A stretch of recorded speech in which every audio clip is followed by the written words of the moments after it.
안녕하세요. 공부하는 엄마 아빠 공빠 공마입니다. 오늘은 저희가 투자 사례를 한번 살펴보고 우리가 퇴직 후에 어떻게 투자를 해야 될지 공부를 해보겠습니다.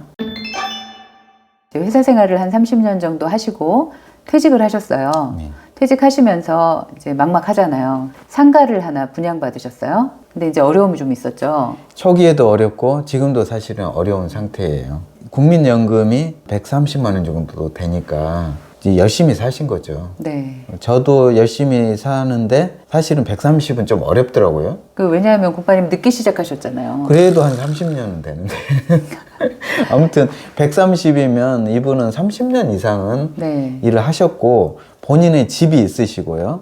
본인의 집뿐만 아니라 퇴직금을 다 하셔가지고 상가를 대출을 끼고 사신 거예요. 근데 이제 상가를 샀는데 그게 몇 달 동안 나가지 않던 상가였는데 근데 이제 입주자가 안 들어와가지고 좀 애를 먹으시다가 간신히 구해서 한 3달간은 무료로 하게 하고 그 다음부터 이제 이렇게 새가 들어왔겠죠. 그런데 또 코로나가 시작이 네. 된 거예요. 네. 입주하신 분도 거기서 사업을 하시다가 이제 어렵게 세도 내는 달도 있고 조금 밀린 달도 있고 뭐 하다가 결국은 보증금을 다 까먹고 네. 그리고 이제 나가셨어요. 네.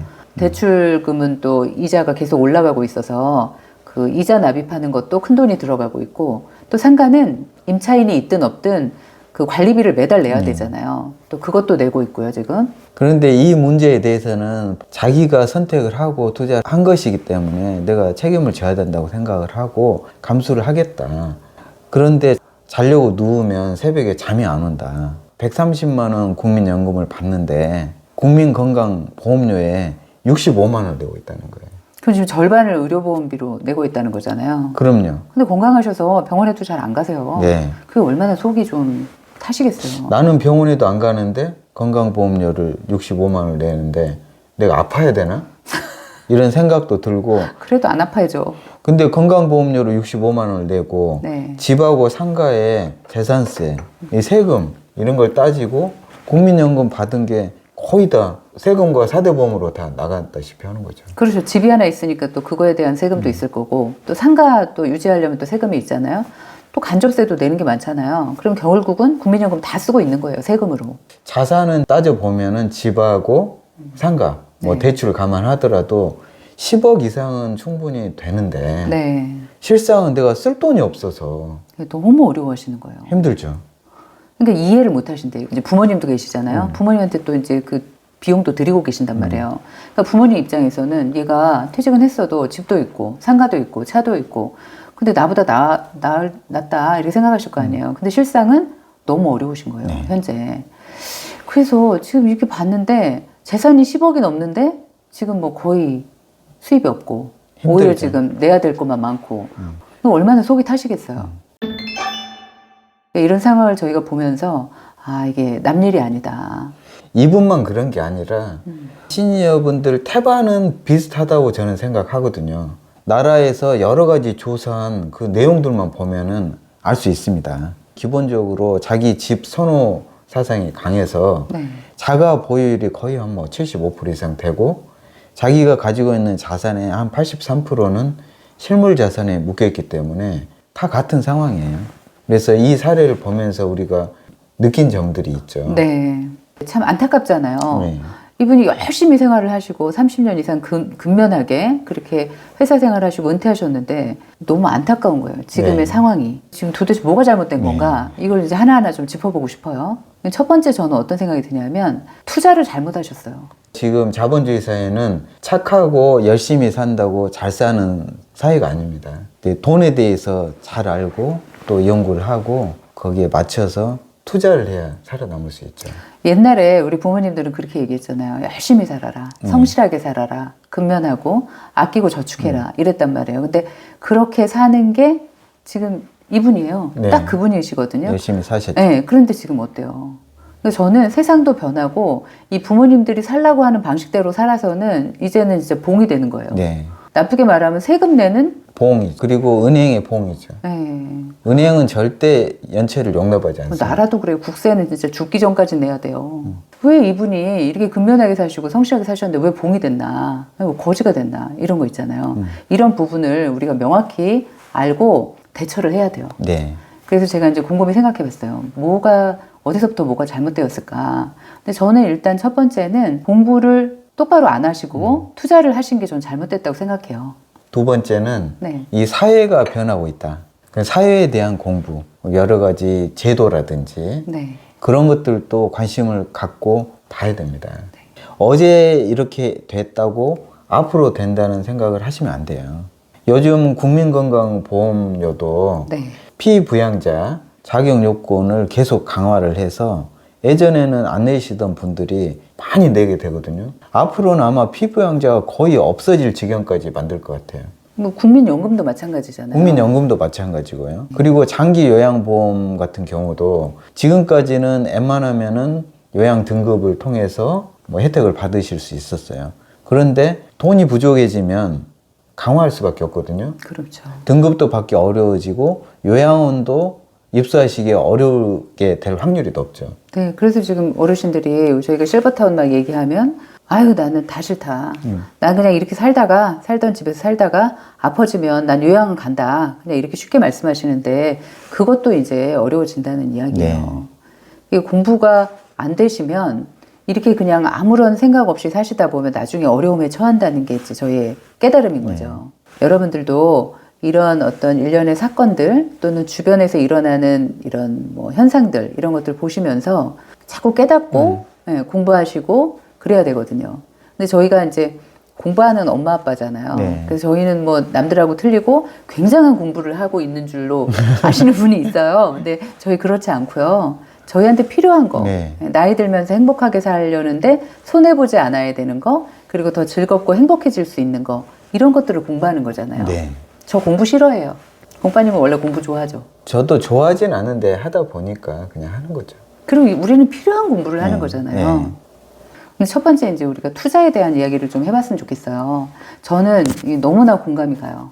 왜냐하면 저도 회사를 23년 동안 다니고 뭐 이런 투자 공부나 이런 것들은 해본 적이 없다가 제가 이제 회사 생활 23년을 마치고 한 2년 열심히 놀다가 나는 뭐가 하고 싶은가 이런 생각을 해봤어요. 회사 다닐 때는 시간이 없고 너무 이제 저는 집중하고 몰두하는 성격이라 열심히 달리기만 하고 이제 회사에서는 그래도 제가 원하는 만큼 탑이 됐다고 생각을 하지만 그 외 거는 나와 보니까 아는 게 없는 거예요. 나는 회사에서 똘똘하다 했는데 이런 거 있잖아요. 근데 나와 보니까 할 수 있는 게 없어요. 소비밖에 못 하겠는 거예요. 내가 뭐가 하고 싶었나? 투자 공부를 하고 싶더라고요. 제가 한 2년 동안 열심히 쫓아다니면서 강좌도 듣고 스승님도 찾아보고 이러면서 공부를 열심히 했어요. 열심히 하고 제가 내린 결론은 뭐냐면 사기꾼이 너무 많다. 그래서 2년 공부했는데 알겠는 거는 뭐냐면 저 사람 사기꾼이야. 그런 거 정도를 알았다고 해야 되나? 그 다음에 두 번째는 상관하면 안 된다. 뭐 등등 해서 몇 가지 투자하면 안 되는 걸 알았어요.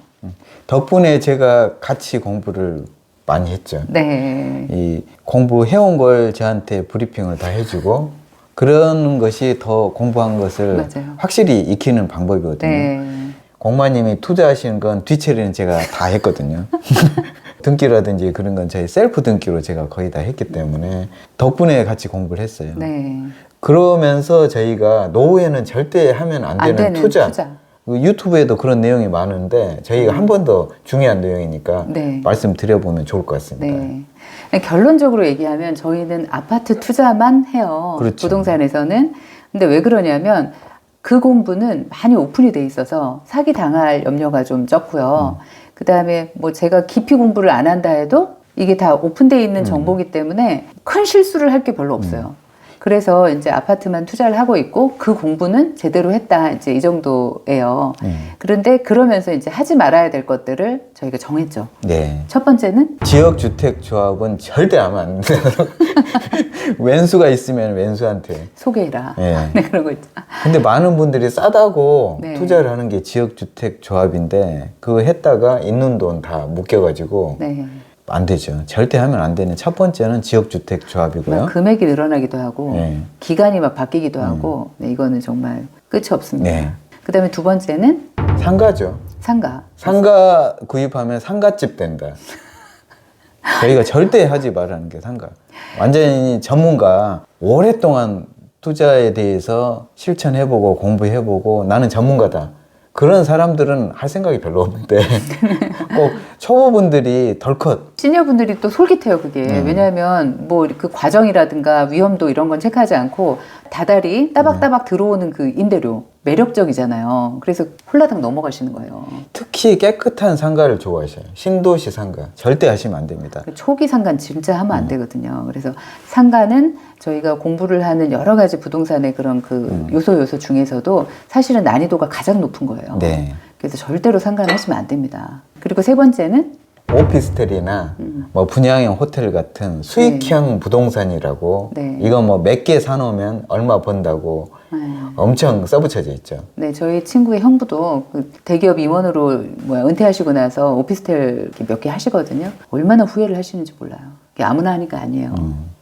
네 번째는 땅이죠, 땅. 노후에 우리가 얼마나 산다고 땅에 돈을 묻어놓습니까? 노후는 써야죠. 그 노후에 그걸 땅 불려가지고 10배, 20배 튀기면 뭐 할 거예요?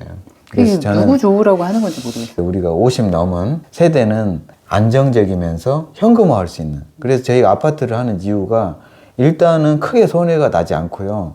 설령 손해가 나더라도 즉시 현금화가 가능해요.